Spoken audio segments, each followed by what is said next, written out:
আসসালামু আলাইকুম, আমি মোহাম্মদ জুলাস রহমান। সবাইকে ঈদ উল ফিতরের শুভেচ্ছা। তো অনেকদিন যাবত আমার প্লেনের ফ্লাই ভিডিও আপনারা দেখেন না, সেটার জন্য আজকের ভিডিওটি করা।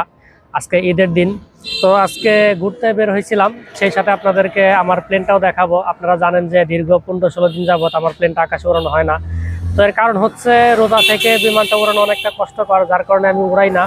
তো যেহেতু রোজা শেষ হয়ে গেছে, এখন আগামী 2-3 দিন পর এটাকে উড়ানোর চেষ্টা করা হবে। তো আপনারা অনেক দিন ধরে আমার প্লেনটা দেখেন না, সেজন্য আজকে আপনাদেরকে প্লেন দেখানোর জন্য নিয়ে আসছি ঈদ উপলক্ষে। তো তাহলে চলুন আমরা আমাদের আজকের প্লেনটি দেখি, সেটি কোথায় আছে এবং কেমন আছে।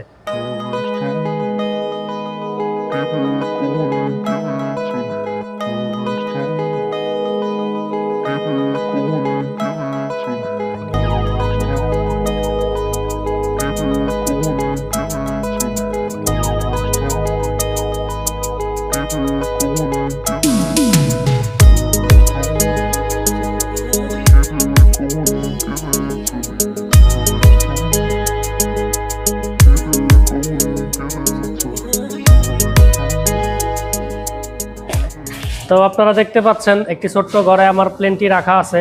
যেহেতু প্লেনটি সাইজে অনেক বড়, সেজন্য প্লেনটিকে দুটি পার্টে ভাগ করে রাখা আছে। এদিকে ফিউজলেসটি আছে আর এদিকে উইং দুটো রাখা আছে। এক একটা উইংয়ের দৈর্ঘ্য আপনার 16 ফিটের মতো, আর প্লেনের দৈর্ঘ্য 18 ফিট। তো এগুলো সেট করলে প্রায় 32 ফিট হয়, সেজন্য এটিকে একসাথে রাখা সম্ভব না, ফোল্ডিং করে ঘরে রাখা হয়েছে।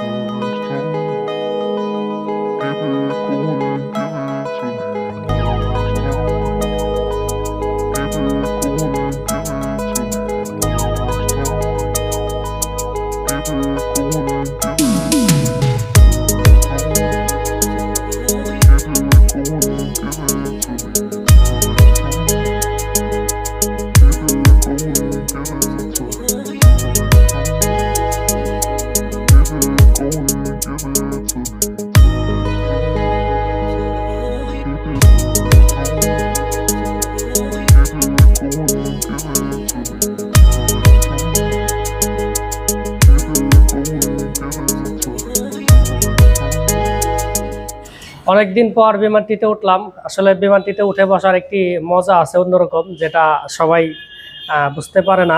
তো বিমানটি উড়িয়ে অনেক মজা পেয়েছি, যেহেতু নিজের হাতে বানানো একটি বিমান, এটি উড়িয়ে একটা অন্যরকমের আনন্দ পেয়েছি। আর সেই আনন্দটাকে অনেকদিন যাবৎ বন্ধ করে রেখেছিলাম। সেটা অনেকটা ধৈর্যের বিষয়, যেহেতু রোজার কারণে বিমানটি অ্যাসেম্বল করতে কষ্ট হয়, সেজন্য আর রোজার মাসে উড়াইনি। তবে খুব শীঘ্রই এটিকে আবার উড়ানোর চেষ্টা করা হবে, আপনাদের মাঝে আবারও এটার ফ্লাই ভিডিও উপহার দেওয়া হবে। তো আজকে শুধুমাত্র বিমানটিকে দেখানোর জন্য আপনাদের সামনে এনেছি। তো যারা আমার বিমানকে ভালোবাসেন, বিমানের ফ্লাইং ভিডিও দেখতে চান, তারা খুব শীঘ্রই আমার এটির ফ্লাইং ভিডিও দেখতে পারবেন। দোয়া করবেন যেন এটিকে আমি নেক্সটে আরও সুন্দরভাবে ভালোভাবে উড়াতে পারি। আজকের ভিডিওটি এ পর্যন্তই। ভালো থাকবেন সবাই, ধন্যবাদ।